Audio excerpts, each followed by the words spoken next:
하신 우리 모든 성도님들에게 죄에서 자유케 하시는 하나님의 이 구원의 은혜가 함께 하시기를 주의 이름으로 축복합니다. 다음 주는 종교개혁주의입니다.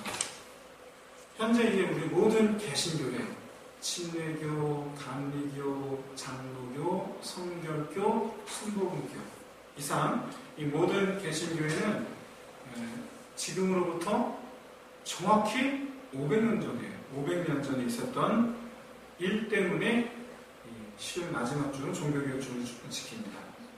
어떤 일이 있었냐면 지금으로부터 정확히 500년 전에 루터라는 사람이 95교조 반반문이라는 게시물을 이렇게 벽보에 붙였어요. 그 날이 1517년 10월 31일입니다.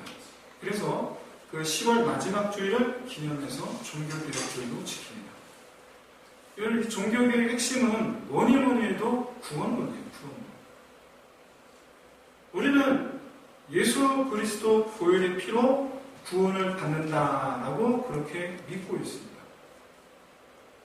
성경에 그렇게 말씀하고 있고 또 하나님께서 굳이 사람으로 오신 이유가 바로 우리의 죄를 위해서 죽으시기 위해서라는 이유를 우리가 생각해 볼 때에 의심할 여지 없이 구원은 예수 그리스도를 믿음으로 구원을 얻는 것은 분명합니다.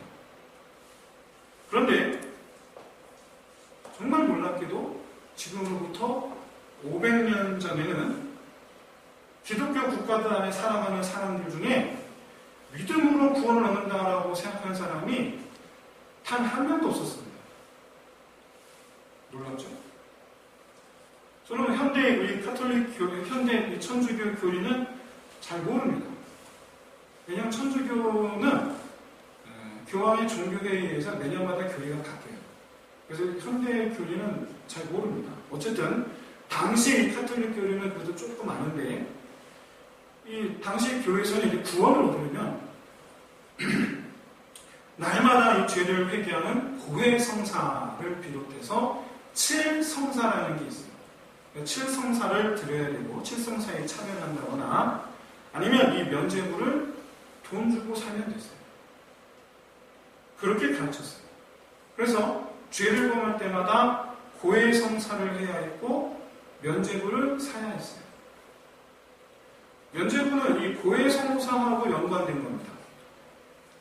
사제가 이 통회하는 그 성도의 그 죄 고백을 듣고 난 뒤에 죄사면을 합니다. 내가 예수 그리스도 이름으로 명하노니 죄를 사할지니라.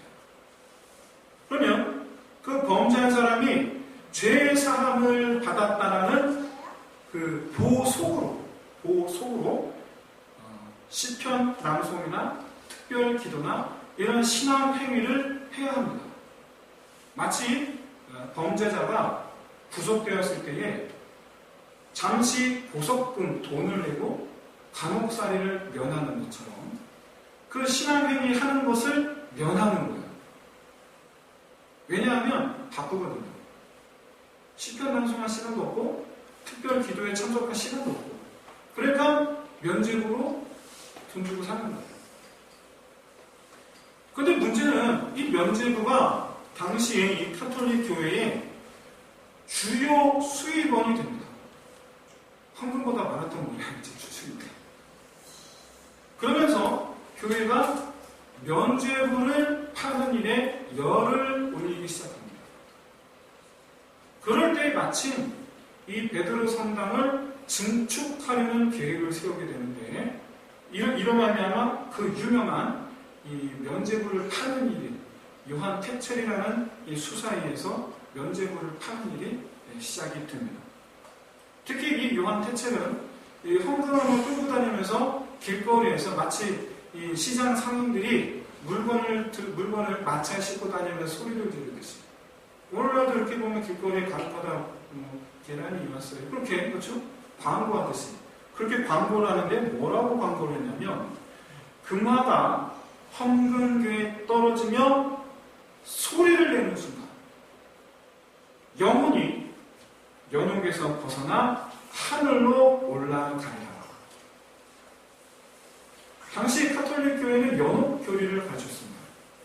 사람이 죽으면 천국과 지옥으로 가는 것이 아니고 잠시 머무는 곳이 있는데 그곳이 연옥이라는 거예요.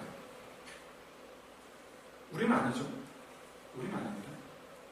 그래서 살아있는 사람들이 이미 죽은 자기 가족 또는 사랑하는 사람들을 연옥에 가 있는 내 가족들을 위해서 기도를 한다거나 40일 금식기도 이런 거겠죠.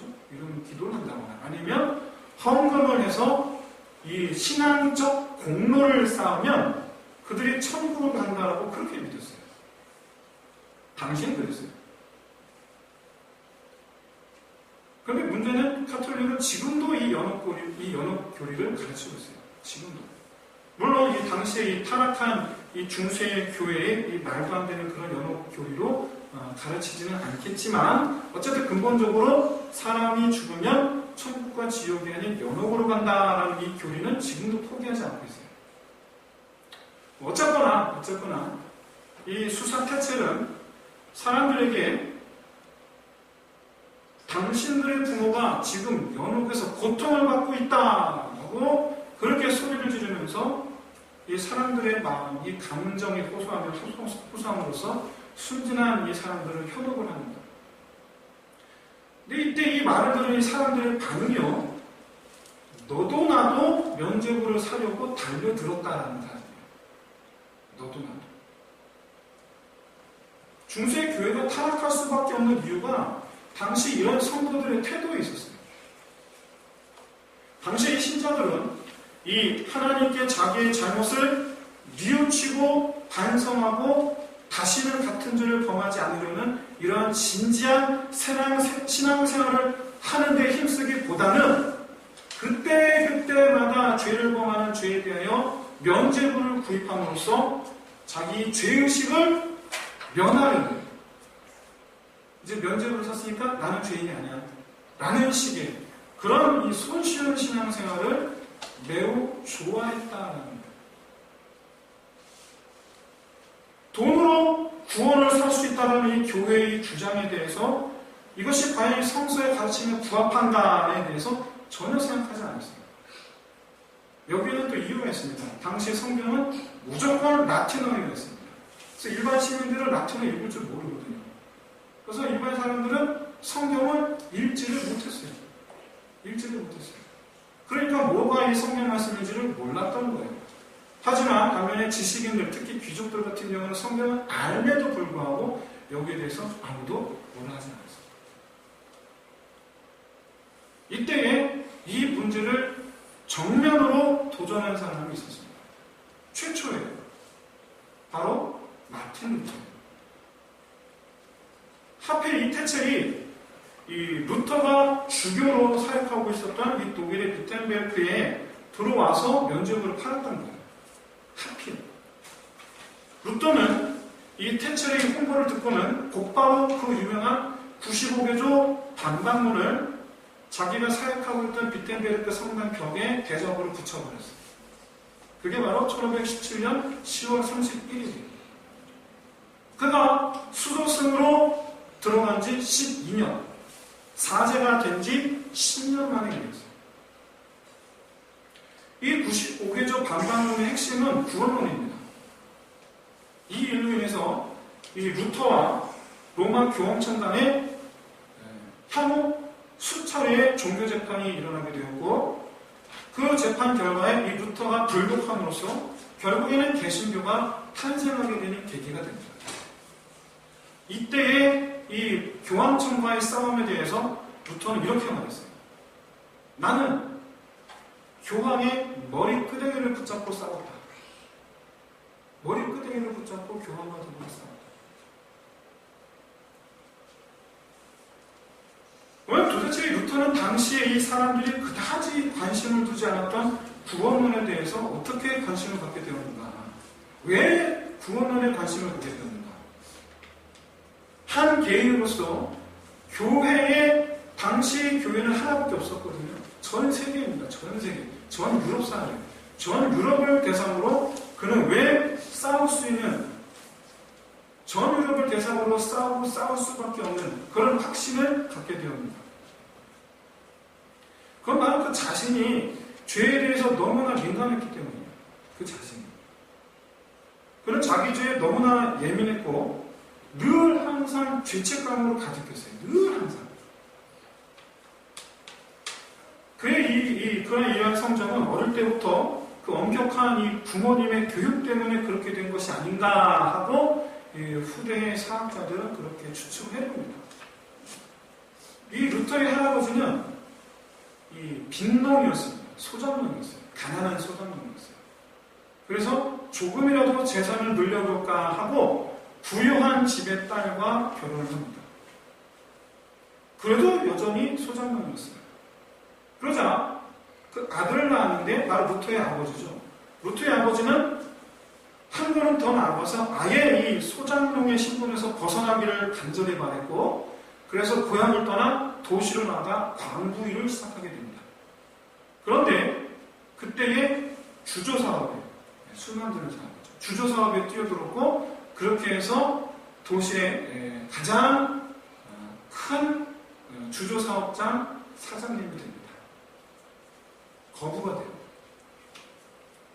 그렇게 이 루터의 할아버지와 이 루터의 아버지는 신분상승을 꾀하는 그런 사람들이었어요. 당연히 이 루터의 아버지는 이 루터에게도 기대가 있었습니다. 아들이 여러 있었는데 그 중에 가장 뛰어난 아들이 이 루터였던 모양입니다.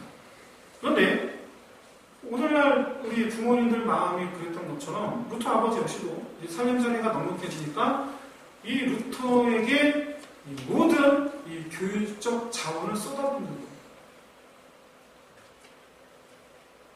이 루터는 당연히 이 넉넉한 이 재정적 뒷받침으로 오로지 학업에만 열중할 수 있게 되었고 그래서 20살 나이에 학사가 되고 23살 나이에 석사가 되고 26살 나이에 박사가 됩니다.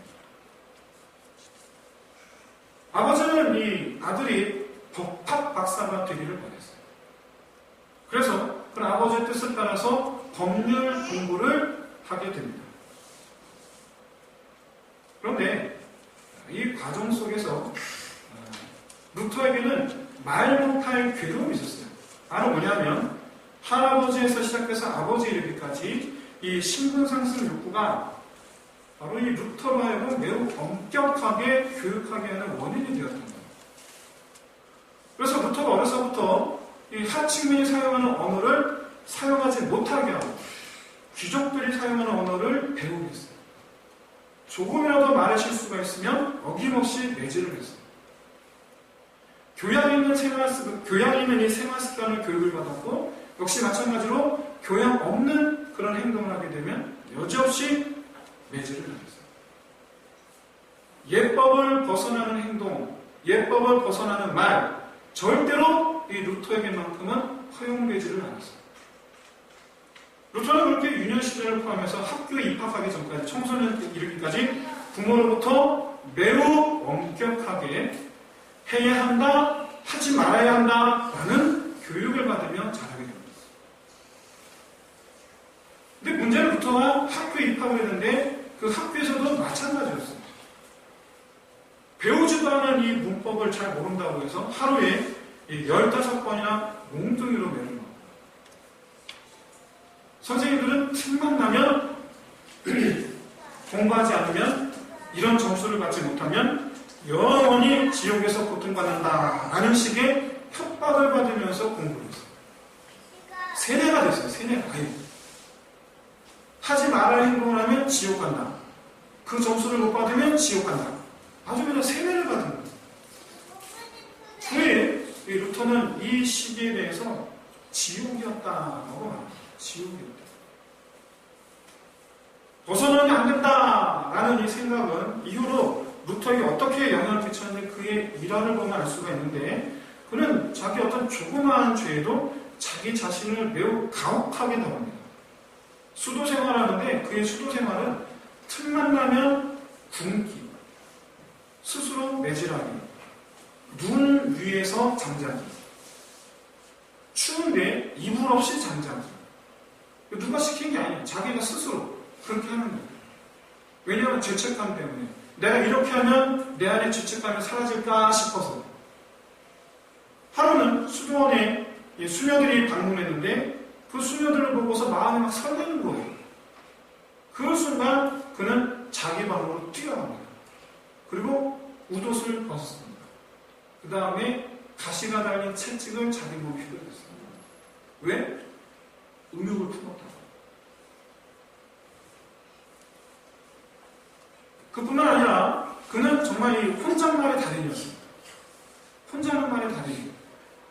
그는 혼자서 이 글을 쓰다가 이 뒤에 난로가 있는데 그 난로 뒤에서 이 쇠를 긁는 소리가 그그급 그그급 그그급 그렇게 3번이 들리니까 또 왔어? 그럼 잠시 있다가 해가 지니까 나 이제 잘 테니까 좀 조용히 좀 해. 하나님이 낮에 일하고 밤에 자라고 명령하셨거든요. 그게 누구죠? 누구한테 말하는 거죠? 마귀입니다. 마귀한테 말하는 거예요. 그는 하나님과 대화하는 삶을 사는 게 아니고 마귀하고 대화하는 삶을 사는 거예요. 좀 이해하기가 어렵죠? 그는 그 자신이 구원받기에 합당하지 못한 마귀 자식이라고 스스로 그렇게 인식을 했어요. 그래서 그는 늘 그렇게 구원을 바랬어요. 죄에서 벗어나는 걸 그렇게 바랬어요. 심지어 베드로의 계단이라는 계단이 있어요. 무릎으로 맨바닥에 차가운 겨울에 무릎으로 계단을 올라가요. 그러면서 기도합니다.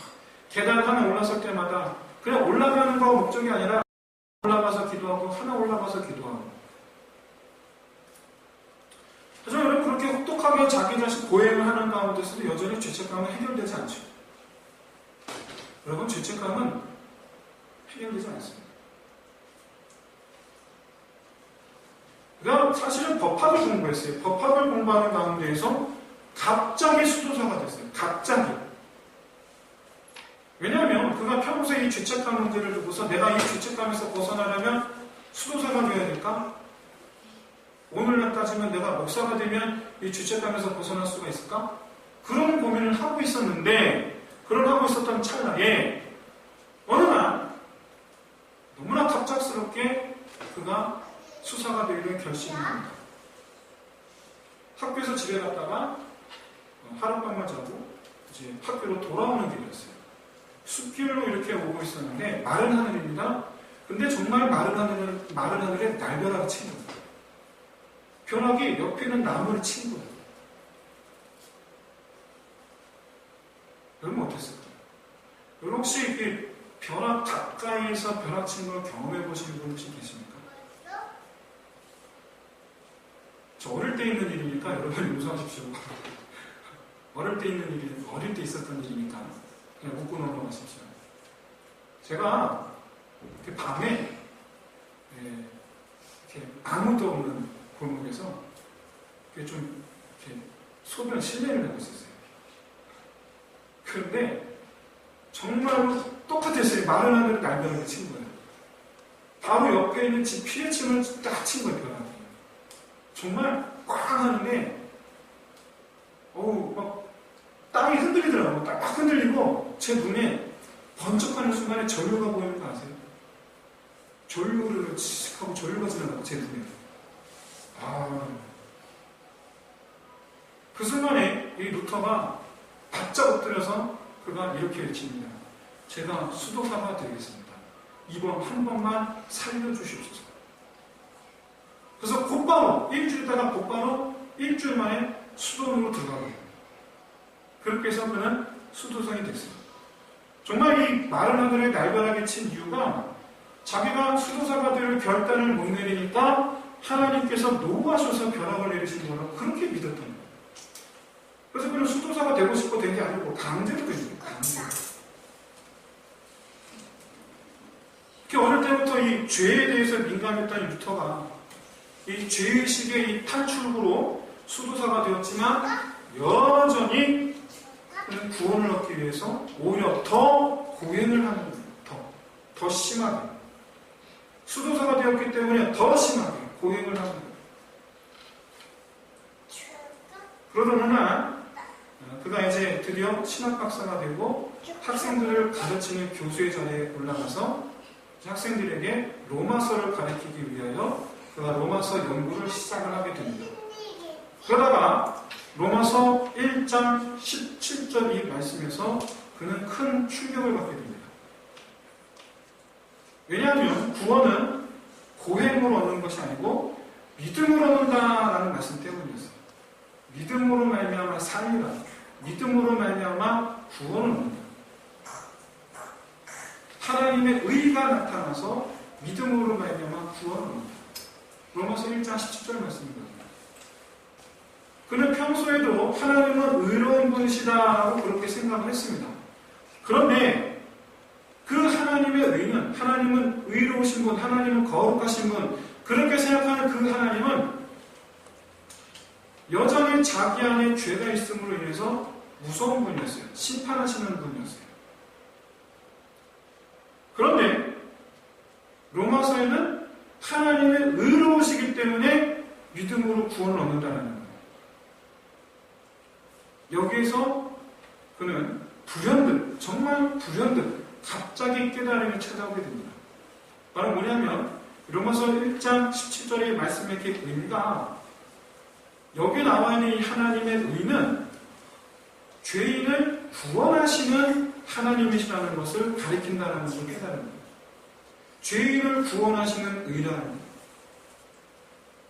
그리고 그 의는 다른 것이 아니라 죄인을 구원하시는 하나님의 십자가를 가리킨다는 것을 깨달은 거예요. 이건 십자가입니다. 이때의 감동에 대해서 루터는 후에 이렇게 소회를 적었습니다. 나는 새로 태어난 사람으로 느꼈고 크게 열린 눈으로 낙원에 들어가는 것으로 나는 느꼈다. 그는 그렇게 자기 소회를 수여하고 있어요. 여러분, 인간이 아무리 노력한다고 해서 하나님의 기준을 만족할 수는 없어요. 우리가 아무리 도덕적으로 윤리적으로 아무리 노력한다고 해서 하나님의 기준에 맞을 수가 없어요. 그동안 루터가 행했던 이 고행, 그러다 헛짓인 거, 하나 안 했던 거예요. 안 해도 되는 걸 그동안 했던 거예요. 여러분, 인간은요, 자기가 구원을 얻을 정도로 충분한 선행을 할 수가 없습니다. 물론 우리는 선행을 하기도 합니다. 어떤 분이 말씀하셨던 것처럼 우리가 착한 일을 하며 살면 되는 거 아니냐? 하지만 여러분, 우리가 착한 일을 하는 것보다 수배는 더 악한 일을 하면서 살아갑니다. 엊그제 뉴스죠? 목요일날 밤에 경찰을 총으로 쏜 희한한 사람이었어요. 근데 그 사람을 누가 잡았죠? 시민들이 먼저 잡았어요. 근데 그 시민들 중에 한 사람이 12시간이 지나서 어떻게 했는지 아십니까? 술 먹고서 난장판을 벌이다가 파출소에 끌려갔는데 술이 안 깬 상태에서 경찰을 폭행했어요. 그 전날에는 경찰을 돕는 사람이었는데 12시간도 되지 않아서 경찰을 폭행하는 사람이었어요. 여러분, 그게 우리예요. 우리의 착한 일에는 한계가 있어요. 우리는 정말 우리가 구원을 받을 정도로 충분하게 선행을 하지 못하는 존재예요. 무엇보다 하나님께서 그런 걸 원하지도 않으세요. 구원 얻으려고 착한 일을 하는 것을 하나님께서 원하지 않으세요. 왜냐하면 우리가 그리스도인으로서 선한 일을 하는 건 당연한 거지만 구원 얻으려고 선한 일을 하는 건 하나님께서 원하지 않으십니다. 우리는 구분하셔야 됩니다. 하나님은 이미 다른 방법으로 구원의 길을 활짝 여셨어요. 루터의 말처럼 이 낙원으로 들어가는 문을 크게 열어놓으셨어요. 그 길이 뭡니까? 예수 그리스도의 십자가를 믿는 거예요. 나를 위해서 죽으셨다. 나를 위해서. 그날부로 루터는 모든 고행을 다 멈춥니다. 금식하지 않습니다. 더 이상 두려운 하나님이 아니라 그럼에도 불구하고 피를 흘려주시는 하나님. 그래서 그는 자기의 죄책감으로부터 완전히 해방감을 갖게 됩니다. 구원받은 자, 자기 자신에게 이미 구원받은 자라는 것을 자기 자신에게 선언하고, 이후로 구원받은 자로서 하나님 보시기에 정직하기 위해서 모든 죄에 대하여 싸우는 삶을 선택하게 됩니다. 여전히 존재하는 이 자기 안의 이 죄를 자기가 책임져야 될 것으로 보는 것이 아니고, 날마다 더욱더 그리스도께로 나아가기 위한 원동력으로 삼았어요. 다시 말씀드려서 이 자기 안의 죄와 대적하기 위해서 더욱더 그리스도의 편에 서기를 날마다 힘쓰는 거예요. 더욱더. 죄 때문에 하나님께 더 가까이 나아가요. 이것에 대해서 루터는 이 구원받은 인간의 이 정체성에 대해서 의인이자 동시에 죄인이다라고 규정을 합니다. 하나님은 나를 의롭게 하시고 나는 죄와 싸우는 거예요. 그래서 이후에 그는 자기와 함께 수도 생활했던 수도사 한 명에게 이렇게 편지를 씁니다. 친애하는 내 형제여, 그리스도를 아는 법을 배우기를. 십자가에 달리신 그리스도 말세. 그를 찬양하는 법을 배우고 그대 자신에게 절망하는 법을 배워서 그때마다 주 예수여, 나의 의시여, 나는 당신의 죄입니다, 이런 나를 담당하셔서 내 것이 아닌 구원의 의를 내게 주셨나이다 라고 찬송하는 법을 배웁니다. 이렇게 로마서 1장 17절의 이 말씀을 깨달은 뒤로 불과 1년도 지나지 않아서 수도사 태첼이 와서 연못에 돈이 떨어지자마자 영혼이 연옥 밖으로 튀어나온다라는 이 홍보 문구를 내걸고 면죄부를 파는 거예요. 지금 내 앞에서. 당연히 못 참죠. 구원은 오직 믿음이다. 그래서 그는 그날부로 95개조 방광문을 내걸고 그의 고백대로 그때부터 죽을 때까지 교황의 머리채를 잡고 싸우는 삶을 살게 됩니다. 그게 종교개혁의 시작이었어요. 사랑하는 성도 여러분, 오늘날 우리 개신교가 시작된 데에는 이 루터의 이 민감한 죄의식에서 시작되었다는 것을 잊지 마시길 바랍니다. 기독교의 시작은 죄의식에서 시작이 됐어요. 루터처럼 죄의식에 사로잡혀서 죄책감에 고통스러운 삶을 살아야 한다라는 말이 아니에요. 그럼 루터가 충분히 자기 자신이 그렇게 살았어요. 그게 아니고 내 모습을 깨닫고 이런 나를 구원하신 하나님, 내가 그 하나님을 향해 오늘도 힘써 달려갑니다 라는 거예요. 여러분, 실제로 죄에 무감각해지면 하나님을 찾지 않습니다. 우리는 크리스찬이라는 허울을 쓰고 다니지만 세상 사람들과 다를 바 없는 그런 모습으로 살아가게 될 수밖에 없어요. 죄의식이 없습니다. 하나님의 구원이 우리에게 의미가 있고, 그래서 우리를 변화시키는 실제적인 이 능력이 되려면 뭐로부터 우리를 구원하셨는가? 바로 우리 안에 있는 바로 그 죄로부터 우리를 구원하셨다라는 것을 우리가 깨달아야 돼요.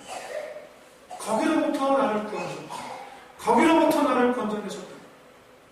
그거를 알아야 돼요. 그거. 내 안에 그거를 볼 줄 알아야 돼요.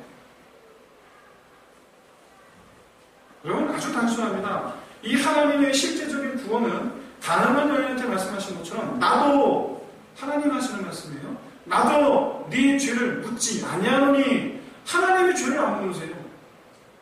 믿으시기를 주의로 축복합니다. 하나님의 죄를 안 물으세요. 그러면서 다만 그 뒤에 한 가지 덧붙이시죠. 뭘 덧붙이십니까? 가서 다시는 그 죄를 범치 말라. 돌이키라라는 거예요. 그게 중요하다는 거예요.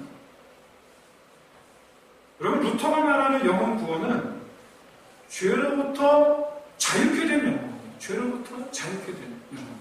죄를 따르지 않는 일, 죄를 범치하는 일. 이건 찬송입니다. 그 죄를 앞에 놓고 내 안에 있던 그 죄를 내 앞에 딱 놓고 그 죄 앞에서 이것으로부터 나를 구원하셨나이다 하고 찬송하는 거예요. 그래서 그 죄로부터 돌아서는 거예요.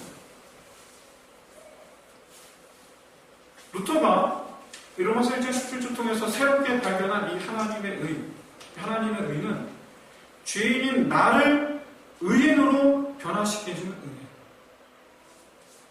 여러분, 오늘날 기독교의 구원을 어떤 이는 싸구려 복음이라고 말합니다. 싸구려라고 얘기해요. 믿기만 하면 구원을 받는다라는 것이 얼마나 싸구려냐는 거예요.